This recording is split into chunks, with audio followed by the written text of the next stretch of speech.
Hello friends, आपका स्वागत है आज के हमारे इस वीडियो में। आज के इस वीडियो में हम लोग पढ़ेंगे कुछ इंपॉर्टेंट टर्म्स और कुछ इंपॉर्टेंट शॉर्ट फॉर्म्स कंप्यूटर के बारे में। तो आज के इस वीडियो का पहला टॉपिक है सीपीयू।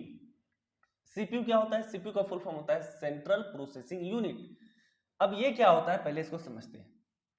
जैसे हमारे पास हमारा ब्रेन होता है, दिमाग होता है, वैसे कंप्यूटर के पास उसका सीपीयू होता है। इसीलिए कंप्यूटर के सीपीयू को उसका ब्रेन भी कहा जाता है। ठीक है, याद रखिएगा, सीपीयू को कंप्यूटर का ब्रेन कहा जाता है। सीपीयू को तीन भाग में बांटा जाता है, एएलयू, सीयू और एमयू। ठीक है, एएलयू का मतलब अर्थमेटिक लॉजिक यूनिट, सीयू का मतलब कंट्रोल यूनिट और एमयू का मतलब मेमोरी यूनिट। याद रखिएगा कि ये तीनों मिल करके हमारा सीपीयू बनाता है। ये तीनों एक अलग अलग चीज है, लेकिन तीनों को एक साथ लेकर आया जाता है, तब जाके हमारा बनता है सीपीयू। एएलयू का काम क्या है? एएलयू का काम है मैथमेटिकल ऑपरेशंस करना, ठीक है, या लॉजिकल ऑपरेशंस करना। मैथमेटिकल या लॉजिकल ऑपरेशंस जितने भी होती हैं वो सब एएलयू का काम है।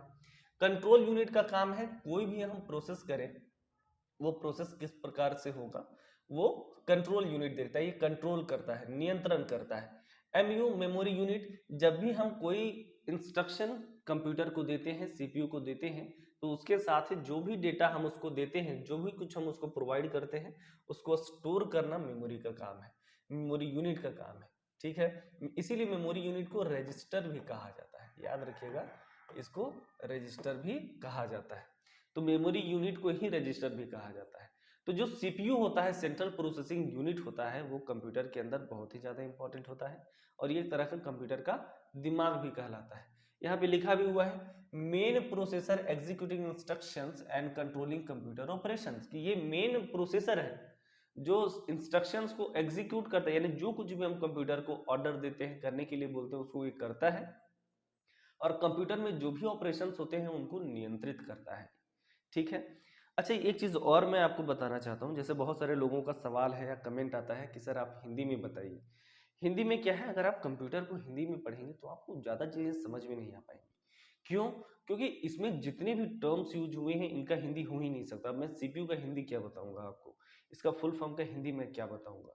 तो कोशिश कीजिए कि आप कंप्यूटर को इंग्लिश में समझें, वो ज्यादा बेहतर है। इंग्लिश में टर्म्स को इंग्लिश में आप समझिए, बाकी की चीजें आप हिंदी में समझिए, कोई दिक्कत नहीं है। इसी वजह से मैं चीजों को इंग्लिश में लिखता जरूर हूं, लेकिन उसको समझाता हिंदी में हूं। ठीक है, तो आई होप आपको ये मेरा जो समझाने का तरीका है वो आपको अच्छा लग रहा होगा।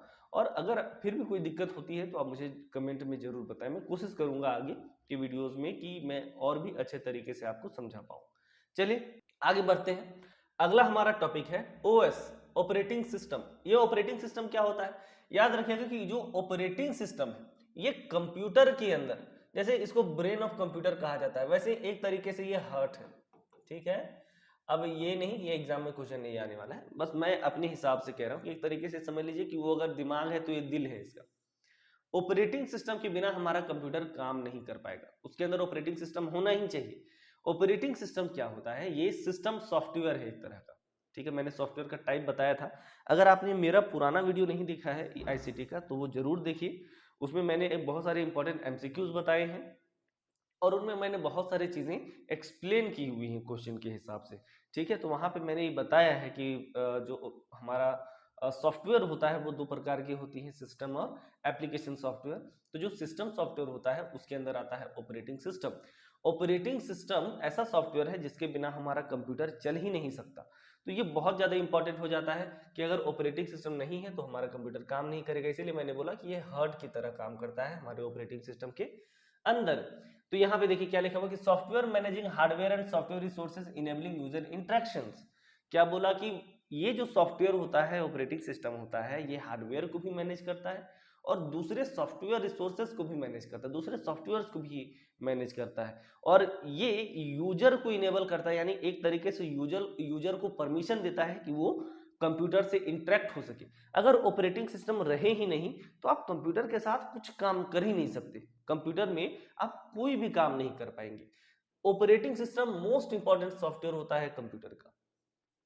ठीक है, इसके बिना आप समझिए कि आपका कंप्यूटर वेस्ट है, आप कोई मतलब नहीं है इसका। ठीक है, तो ओएस याद रखिएगा कि जो ओएस होता है उसका फुल फॉर्म होता है ऑपरेटिंग सिस्टम। अगला जो टॉपिक है वो है रैम। रैम का मतलब क्या होता है? Random access memory. जैसा कि मैंने पिछले वीडियोस में बताया था कि जो मेमोरी होता है वो हमारा दो टाइप का होता है, प्राइमरी, ठीक है, प्राइमरी और सेकेंडरी। प्राइमरी मेमोरी किसको बोलते हैं? वैसा मेमोरी जो हमारे कंप्यूटर के प्रोसेसिंग में काम है, वो प्राइमरी मेमोरी के अंदर आता है। सेकेंडरी जिसमें हम लोग अपना डेटा स्टोर करके रखते हैं, यूजर डेटा स्टोर करता है, वो हो गया सेकेंडरी मेमोरी। तो देखिए रैम जो होता है वो प्राइमरी मेमोरी के अंदर आता है, ठीक है, यानी कि इसका यूज जो है वो प्रोसेसर करेगा अपने कामों के लिए।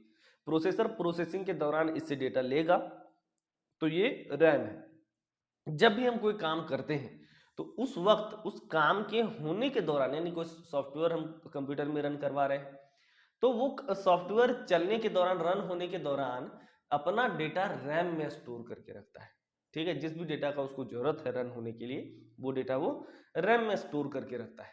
और रैम जो होता है वो वोलाटाइल मेमोरी होता है, टेम्पररी मेमोरी होता है। इसका डेटा परमानेंट नहीं होता, यानी कि जो सॉफ्टवेयर इसमें डेटा स्टोर कर रहा है, जैसे ही वो सॉफ्टवेयर खत्म हो जाएगा, हम उसको क्लोज करेंगे, उसका डेटा भी रैम से खत्म हो जाएगा, या हम कंप्यूटर ऑफ करेंगे उसका डेटा खत्म हो जाएगा, वो पूरा का पूरा डेटा इरेज हो जाएगा, ठीक है। जैसे यहाँ पे लिखा भी हुआ है, temporary volatile memory storing data and programs during processing. बोला कि क्या टेम्पररी और वोलाटाइल मेमोरी है ये। टेम्पररी यानी कम समय के लिए यूज होने वाला मेमोरी, वोलाटाइल का मतलब इसका डेटा इरेज हो जाता है ऑटोमेटिक, वैसा मेमोरी है ये। डेटा और प्रोग्राम को स्टोर करता है, कब? प्रोसेसिंग के दौरान। जब भी प्रोसेसिंग हो रहा होता है उस दौरान ये डेटा को स्टोर करके अपने अंदर रखता है, ठीक है। तो ये हो गया हमारा रैम। प्राइमरी मेमोरी के अंदर ही दूसरा आता है रोम, इसको हम लोग बोलते हैं रीड ओनली मेमोरी। अब ये क्या है रीड ओनली मेमोरी? तो इसी का ऑपोजिट है, ये भी प्राइमरी मेमोरी है और इसका भी इस्तेमाल प्रोसेसिंग के दौरान होता है, लेकिन प्रोसेसिंग के दौरान कोई सॉफ्टवेयर इसमें डेटा स्टोर करके नहीं रखता। क्यों?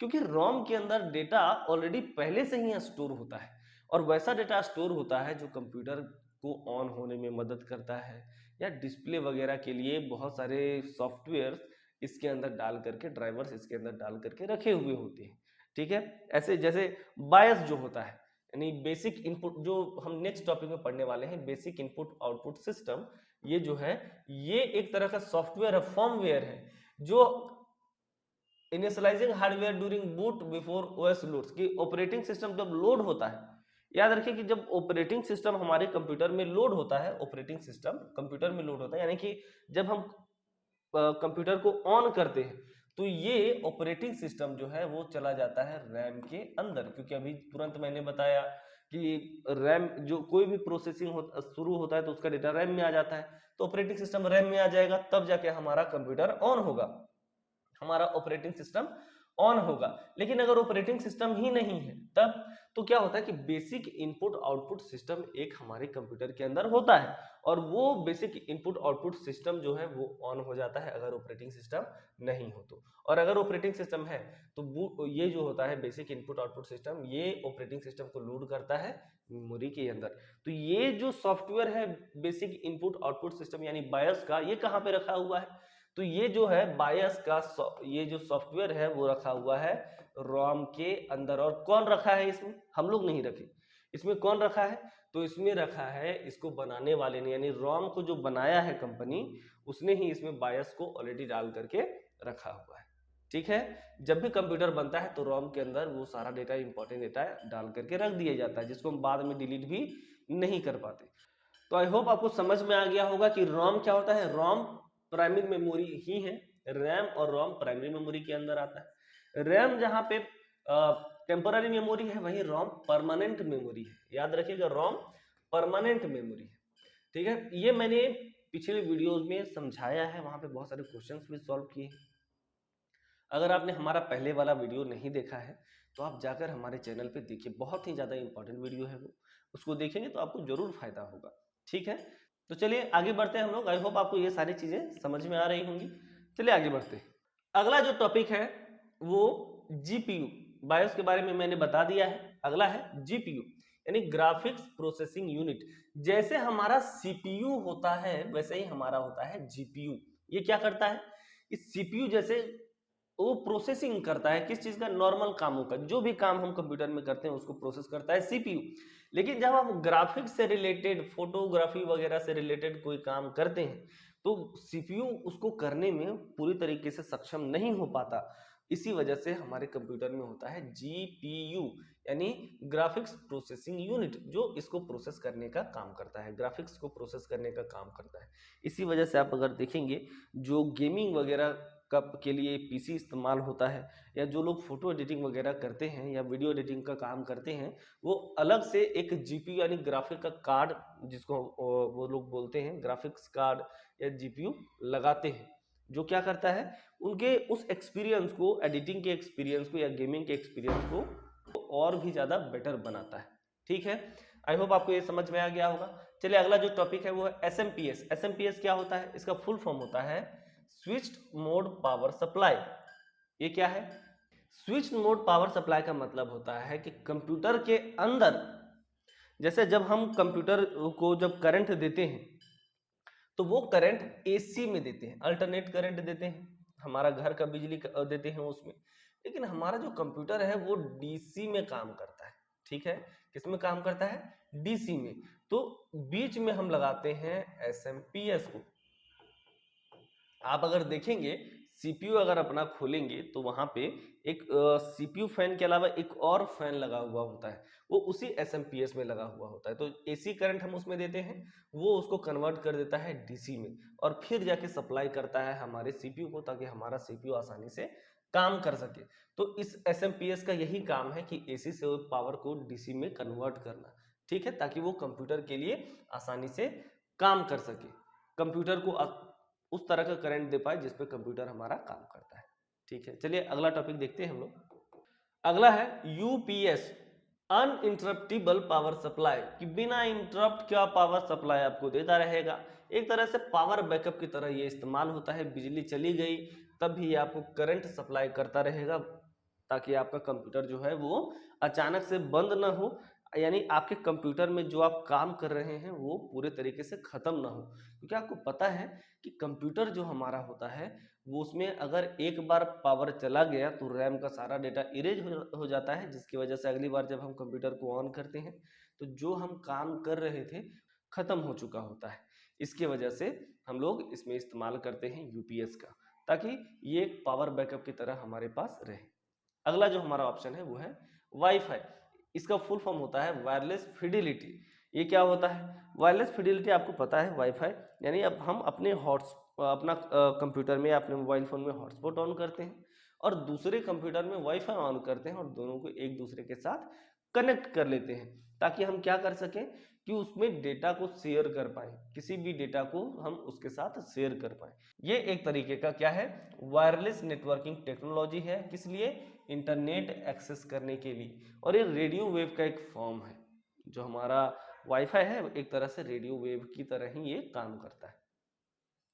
अगला VoIP यानी वॉइस ओवर इंटरनेट प्रोटोकॉल, यानी इंटरनेट के ऊपर आप कॉल कर सकते हैं। जैसे हम नॉर्मल कॉलिंग करते हैं, आपने क्या किया, एयरटेल का सिम लिया और उसके बाद आप उस नंबर को चालू करवाते हैं और आप किसी से भी आसानी से बात करते हैं रिचार्ज करने के बाद।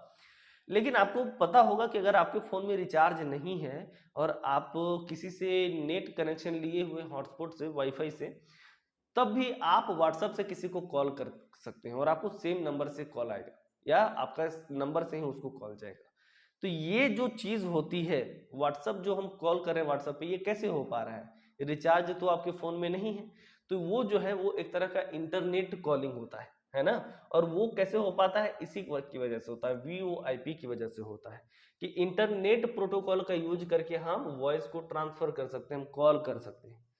तो ये जो है ये उसी का एग्जाम्पल है, वॉइस ओवर इंटरनेट प्रोटोकॉल एक तरीके से क्या है, तो ये इंटरनेट कॉलिंग होता है, इसी को हम लोग वॉइस ओवर इंटरनेट प्रोटोकॉल बोलते हैं।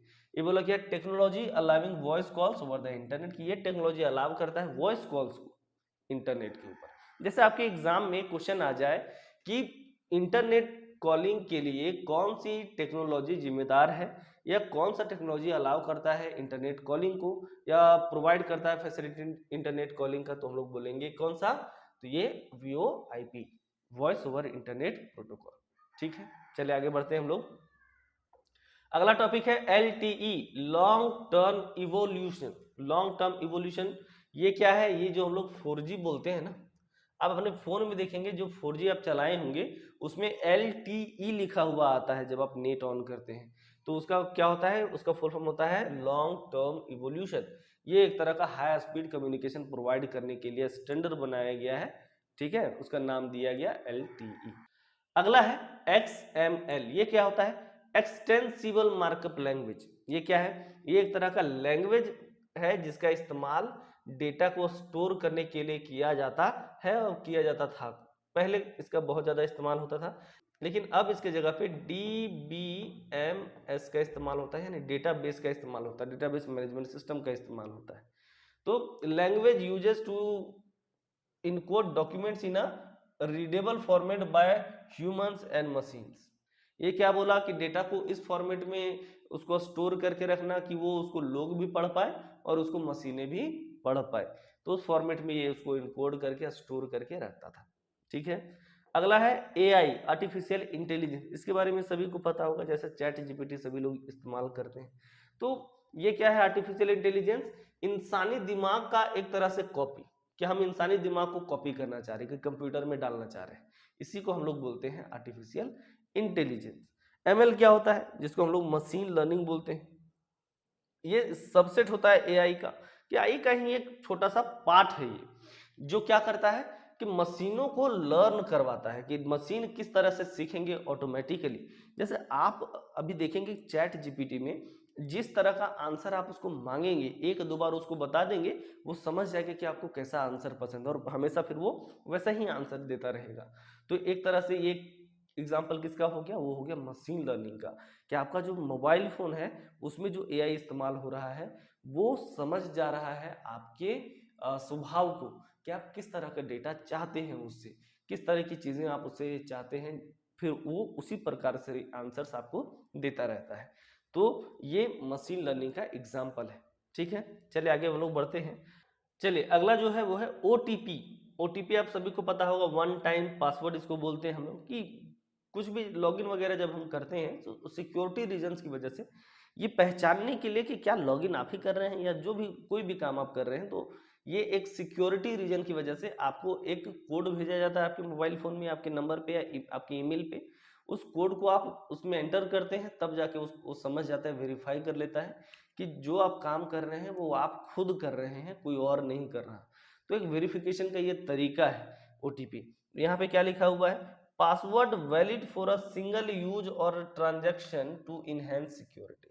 सिक्योरिटी को बढ़ाने के लिए वन टाइम पासवर्ड की ऐसा पासवर्ड जो सिर्फ सिंगल यूज हो, एक ही बार इस्तेमाल किया जा सकता हो, ताकि ट्रांजैक्शन या किसी दूसरे चीजों का इस्तेमाल, जो भी चीज हम कर रहे हैं उसकी सिक्योरिटी को बढ़ा पाए, ठीक है। तो ये OTP होता है।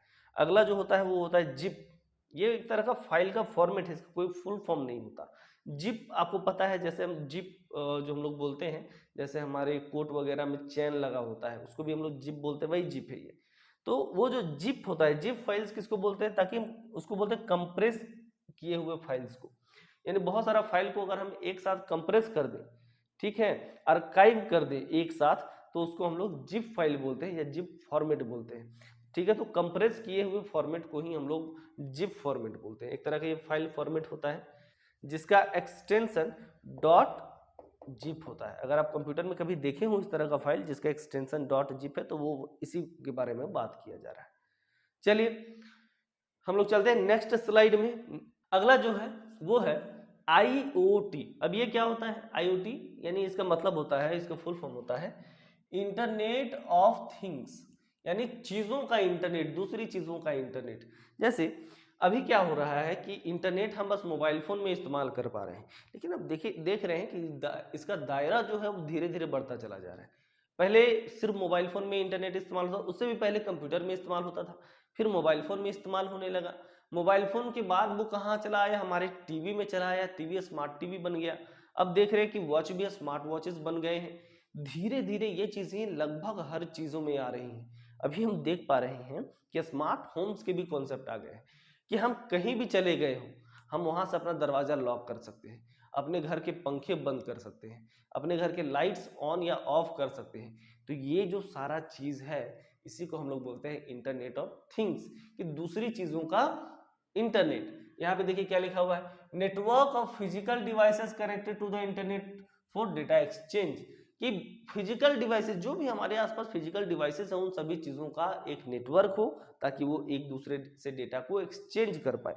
ऐसा सोचिए कि कितना इंटरेस्टिंग होगा अगर आने वाले समय में आपका फ्रिज आपके मोबाइल फोन से कनेक्ट हो जाए और उनमें उसमें कौन कौन सी सब्जियां रखी हुई हैं वो आइडेंटिफाई करके आपको बता दे, कौन सी सब्जी का कितना लाइफ बचा हुआ है वो आपको बता दे, कितना दिन में वो खराब होने वाला है वो आपको बता दे, वो आपको बताए कि कितना टेम्परेचर अगर आप रखेंगे तो ज़्यादा बढ़िया होगा, ये सब्जी ज़्यादा अच्छे से उसमें सर्वाइव कर पाएगी, किसको फ्रीजर में रखना है किसको फ्रीजर में नहीं रखना है, ये आपको वो नोटिफिकेशन भेजता रहे, कितनी अच्छी बात होगी। तो ये सारा चीज़ जो है वो इंटरनेट ऑफ थिंग्स के अंदर ही आता है। आई होप आपको ये बहुत अच्छे से समझ में आ गया होगा। चलिए हम लोग आगे बढ़ते हैं। अगला जो टॉपिक है वो है AR, जिसको हम लोग बोलते हैं ऑगमेंटेड रियलिटी। अब ये क्या हुआ, मतलब ये बनावटी रियलिटी। ऑगमेंटेड रियलिटी का मतलब कि आपको लगे कि ये रियल है। ठीक है, यहाँ पे क्या लिखा हुआ है देखिए, overlay of digital content on the physical world through devices, कि रियल दुनिया में आपको बनावटी चीजें नजर आने लगे। ठीक है, फॉर एग्जाम्पल हम लोग VR किसको बोलते हैं, वर्चुअल बॉक्स आपने देखा होगा। फॉर एग्जाम्पल ऐसे समझिए कि आप क्या कर रहे हैं कि किसी चीज को सपोज मोबाइल फोन से देख रहे हैं एक फोटो को, लेकिन जब आप मोबाइल फोन से देख रहे हैं तो फोटो डांस करने लगे, तो वो एक तरह का AR का एग्जाम्पल है।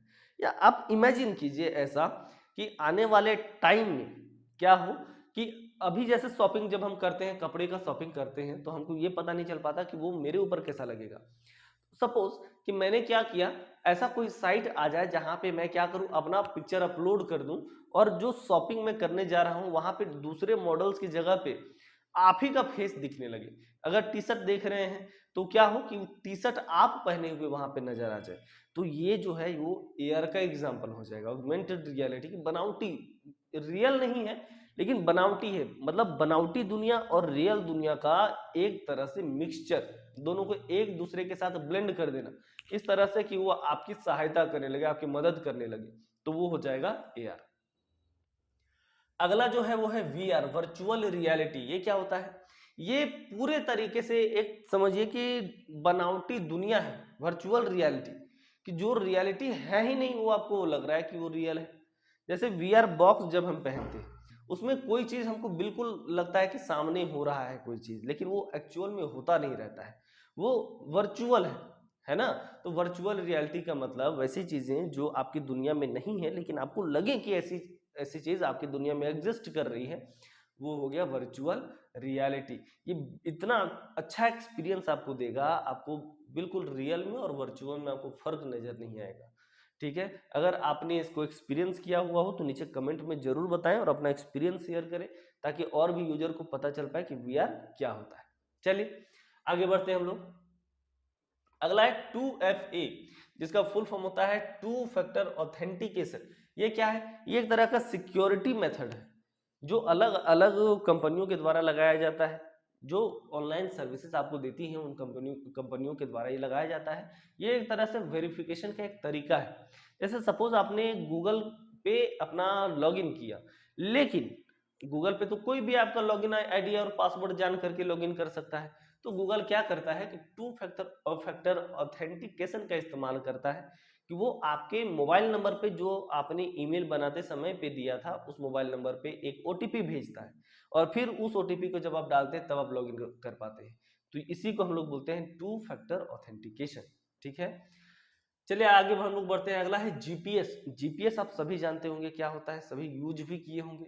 तो GPS, इसको इसका फुल फॉर्म होता है ग्लोबल पोजिशनिंग सिस्टम, कि पूरी दुनिया का पोजिशनिंग सिस्टम है ये, कि अगर हम GPS का डेटा किसी को दे दें तो वो एग्जैक्ट उस पोजीशन पे आ सकता है कि ये कौन सा पोजीशन है। इसी को हम लोग बोलते हैं GPS, ग्लोबल पोजिशनिंग सिस्टम। तो ये सैटेलाइट बेस्ड सिस्टम है, नेविगेशन का सिस्टम है, यानी कहीं आने जाने का सिस्टम है, किसी का लोकेट करने का, किसी प्लेस को लोकेट करने का सिस्टम है। ठीक है, इसी को हम लोग बोलते हैं GPS। जैसे मैप वगैरह पे जो हम लोग लोकेशन भेजते हैं वो इसी पे आधारित होता है, इसी पे बेस्ड होता है GPS पे। अगला है JPG। जिसका फुल फॉर्म होता है जॉइंट फोटोग्राफिक एक्सपर्ट्स ग्रुप।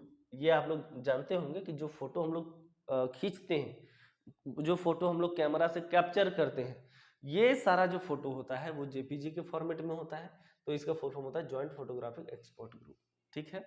अगला है एसएमएस। जो हम लोग एसएमएस भेजते हैं उसका फुल फॉर्म होता है short message service. Text message होता है ये, बेसिकली सिर्फ टेक्स्ट मैसेज को ही हम एसएमएस बोल पाते हैं। ठीक है। सिम का फुल फॉर्म क्या होता है, जो सिम कार्ड हम लोग यूज करते हैं उस सिम का सब्सक्राइबर आइडेंटिटी मॉड्यूल, कि सब्सक्राइबर का यानी जो ग्राहक है उसका आइडेंटिटी का मॉड्यूल है, उसकी पहचान का एक तरीका है।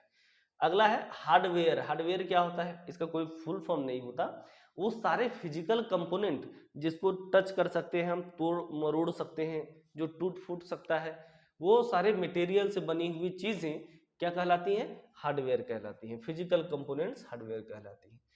सॉफ्टवेयर क्या होता है, सॉफ्टवेयर वो होता है प्रोग्राम्स, कंप्यूटर के द्वारा बनाए गए प्रोग्राम जो रियल वर्ल्ड की दुनिया में हार्डवेयर नहीं है, जो हार्डवेयर में चलती है, हार्डवेयर के सहारे जो काम करते हैं वो सॉफ्टवेयर है। ठीक है, कि रियल दुनिया में आप उसको टच नहीं कर सकते, उसको तोड़ फोड़ नहीं सकते, लेकिन वो क्या है, वो प्रोग्राम्स है, वो कंप्यूटर के द्वारा बनाए गए प्रोग्राम्स है जिसका हम लोग इस्तेमाल कंप्यूटर हार्डवेयर की मदद से कर पाते हैं, उसी को हम लोग बोलते हैं सॉफ्टवेयर। ठीक है। अगला है इनपुट डिवाइस। इनपुट डिवाइस किसको बोलते हैं, तो हम पहले की वीडियो में भी आपको अच्छे तरीके से समझा चुके हैं। इनपुट डिवाइस वैसे डिवाइसेस को बोलते हैं जिनकी मदद से हम सीपीयू को सिग्नल भेजते हैं, जैसे कीबोर्ड, माउस, जॉयस्टिक, ये सब जो है जिनकी मदद से हम सीपीयू को कुछ भेजते हैं डेटा, वो कहलाता है इनपुट डिवाइस। आउटपुट डिवाइस किसको बोलेंगे, सीपीयू जिसके मदद से हमको डेटा भेजता है। ठीक है, जैसे प्रिंटर, कंप्यूटर कोई काम किया, अब उसको फिजिकल फॉर्म में लाने के लिए उसको प्रिंटर की आवश्यकता है ताकि वो हमें दे सके, तो वो जो फिजिकल फॉर्मेट बनाने वाला जो मशीन है यानी प्रिंटर, वो हमारे लिए क्या है, वो आउटपुट डिवाइस है। या सीपीयू के अंदर क्या चल रहा है, कंप्यूटर के अंदर क्या चल रहा है, ये दिखाने वाला डिवाइस यानी कि हमारा मॉनिटर क्या कहलाता है, आउटपुट डिवाइस कहलाता है। ठीक है, आई होप आपको ये अच्छे से समझ में आया होगा। चलिए आगे चलते हैं। अगला जो है वो है बीट। बीट क्या होता है, बीट बाइनरी डिजिट, इसका फुल फॉर्म होता है बाइनरी डिजिट। ये क्या होता है, ये स्मॉलेस्ट यूनिट है, सबसे छोटा यूनिट है कंप्यूटर के अंदर। जब हम डेटा को स्टोर करते हैं तो उसका जो मात्रक होता है, उसका सबसे छोटा मात्रक है बीट। इसमें एक जीरो अगर हम लें तो ये 1 बीट स्पेस लेता है, या 1 ले तो ये 1 बीट स्पेस लेता है। ठीक है, इसी को हम लोग बोलते हैं बीट। अगला है बाइट। इसी का बड़ा फॉर्म जो है वो होता है बाइट, इसका कोई फुल फॉर्म नहीं होता। 8 बीट्स का जो ग्रुप होता है उसको 1 बाइट कहा जाता है। इसका मतलब आप समझ गए होंगे कि 1 बाइट इक्वल टू 1 बीट। एक बीट में 8 बाइट होता है, सॉरी 8 बीट। ठीक है, 8 बीट्स होते हैं 1 बाइट में, जो कि लगभग एक कैरेक्टर के बराबर होती है। जैसे हम कंप्यूटर में अगर हम ए लिख रहे हैं तो वो 1 बाइट का स्पेस लेता है मेमोरी में, याद रखिएगा, और ये 8 बीट के बराबर होती है। ठीक है, चलिए आगे बढ़ते हैं हम लोग। अगला है फर्मवेयर। फर्मवेयर क्या होता है, तो एक तरह का सॉफ्टवेयर, परमानेंट सॉफ्टवेयर प्रोग्राम, ठीक है, जो हमारे हार्डवेयर को कंट्रोल करने के काम आए, उस तरह के परमानेंट सॉफ्टवेयर प्रोग्राम्स जो होती हैं उनको हम लोग फर्मवेयर के नाम से जानते हैं। अगला है कैश। कैश क्या होता है, कैश एक तरह का मेमोरी होता है, कैश मेमोरी, जो कि बहुत हाई स्पीड मेमोरी होता है। वो वैसी डेटा को स्टोर करता है जो सीपीयू को बार बार जरूरत पड़ता रहता है। ठीक है, हम बताए थे कि रैम से सीपीयू जो है वो डेटा लेता रहता है ना, लेकिन रैम और सीपीयू के बीच में होता है कैश। ठीक है, इससे क्या होता है कि सीपीयू को जब भी किसी डेटा का जरूरत पड़ता है पहले कैश के पास जाता है, वहां से डेटा निकालता है, और वहां नहीं मिलता तब ये ढूंढता है रैम के पास, और रैम के पास से डेटा को लेकर प्रोसेसिंग करता है। ठीक है, तो इस वजह से जो कैश मेमोरी होता है ये बहुत ज्यादा फास्ट मेमोरी होता है, और वैसा डेटा कैश मेमोरी में होता है जो बहुत ज्यादा इस्तेमाल हो रहा है प्रोसेसिंग के दौरान। आगे बढ़ते हैं। अगला जो है वो है एंटीवायरस। एंटीवायरस क्या होता है, वायरस क्या होता है, इसके लिए पहले ये समझना होगा। वायरस हम लोग वैसे टिन्नी छोटे से सॉफ्टवेयर को बोलते हैं जिसको बनाया गया है हमारे कंप्यूटर के फाइल्स को नुकसान पहुंचाने के लिए। ठीक है, तो एंटीवायरस ऑपोजिट हो जाएगा उसी का, यानी वैसे सॉफ्टवेयर्स जो हमारे कंप्यूटर को नुकसान पहुंचा सकते हैं, हमारे कंप्यूटर फाइल्स को नुकसान पहुंचा सकते हैं, उनको हटाने का काम करे, उनको आइडेंटिफाई करने का काम करे, उसको हम लोग एंटीवायरस बोलते हैं। देखिए यहाँ पे लिखा हुआ software designs to detect and remove malware. Malware किसको बोलते हैं? वैसे सॉफ्टवेयर जो हमारे कंप्यूटर को नुकसान पहुंचाए मालवेयर कहलाते हैं। ठीक है, तो सॉफ्टवेयर जो हमारे कंप्यूटर को नुकसान पहुंचाते हैं, उनको ये हटाने का, उनको आइडेंटिफाई करने का, डिटेक्ट करने का काम करते हैं एंटीवायरस। आई होप आपको ये सारा अच्छे से समझ में आ रहा होगा। चलिए नेक्स्ट स्लाइड में चलते हैं। अगला जो है वो है ब्राउजर। अब ये ब्राउजर क्या होता है पहले इसको समझिए। इसका कोई फुल फॉर्म नहीं होता। हमारे कंप्यूटर मोबाइल फोन में जो आप क्रोम देखते हैं, है ना, या कंप्यूटर में आप मोजिला फायरफॉक्स देखते हैं या सफारी ब्राउजर देखते होंगे, जहां पे आप वेबसाइट वगैरह ओपन करते हैं, उसी को हम लोग बोलते हैं ब्राउजर। ठीक है, इससे रिलेटेड भी बहुत बार क्वेश्चंस आते हैं, बहुत सारे एग्जाम्स में क्वेश्चन ऑलरेडी आ चुके हैं कि क्रोम क्या है। Chrome is an example of, Chrome एक एग्जाम्पल है और नीचे 3-4 तरह की चीजें लिखी होंगी, सर्च इंजन, ब्राउजर, HTTPS या समथिंग एल्स। ठीक है, तो आपका जो आंसर हो जाएगा वो हो जाएगा ब्राउजर, कि क्रोम ब्राउजर का एक उदाहरण है। ठीक है, तो ब्राउजर क्या होता है? जिसमें हम वेबसाइट वगैरह ओपन कर पाए, यानी इंटरनेट पे जो चीजें अवेलेबल हैं उनको ढूंढने के लिए, उनको एक्सेस करने के लिए हमको ब्राउजर की आवश्यकता पड़ती है। और इसके एग्जाम्पल है क्रोम, मोजिला फायरफॉक्स, सफारी या ओपेरा मिनी, ये सारे ब्राउजर।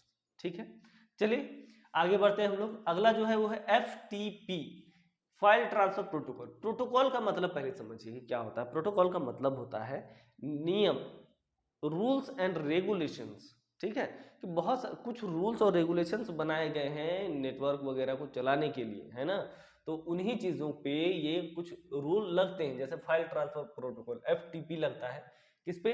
जब कोई फाइल ट्रांसफर होता है एक जगह से दूसरी जगह। तो वही बोला, protocol to transfer file between computers over a network. Network पे जब फाइल को हम ट्रांसफर करते हैं तो उसके लिए कुछ नियम बनाए गए, उसी को हम लोग बोलते हैं FTP। वैसे ही हाइपर टेक्स्ट जब ट्रांसफर होता है तो उस पे जो नियम लगता है वो है hyper text transfer protocol. Hyper text का मतलब वैसे टेक्स्ट जो वेबसाइट में टेक्स्ट हमको दिखाई देता है, इमेज दिखाई देता है, या हाइपर लिंक्स दिखाई देते हैं। हाइपर लिंक्स का मतलब वैसी चीजें जहाँ पे हम जिस पे क्लिक करें कहीं और चले जाए, तो वो हाइपर लिंक्स वगैरह जो है वो जब ट्रांसफर होती है आपके कंप्यूटर में, जब आप ओपन करते हैं कोई वेबसाइट, वहां पे आपको ऐसी चीजें दिखती हैं।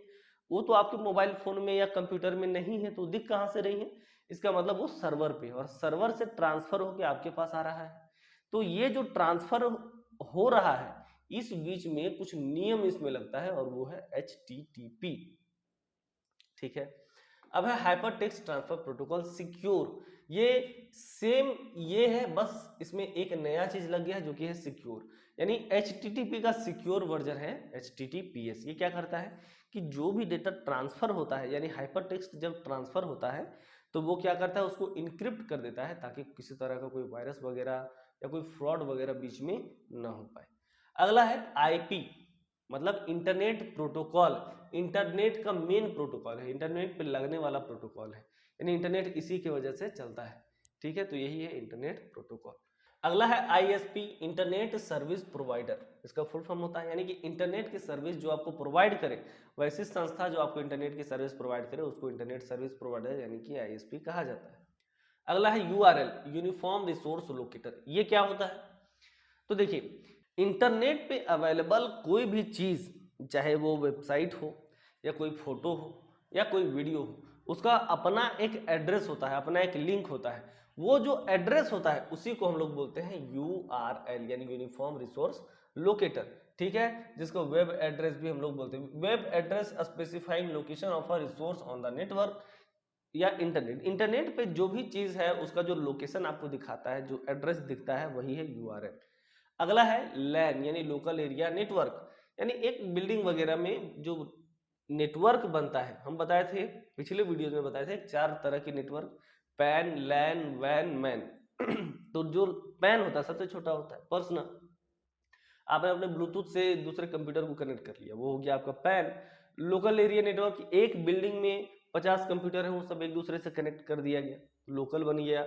अगर एक शहर में 1-2 शहर मिलाकर के एक नेटवर्क बनाएगा तो वो मैन बन जाएगा, मेट्रोपॉलिटन एरिया नेटवर्क। और अगर पूरे देश का या पूरी दुनिया का नेटवर्क है तो वो बन जाएगा वैन, यानी वाइड एरिया नेटवर्क।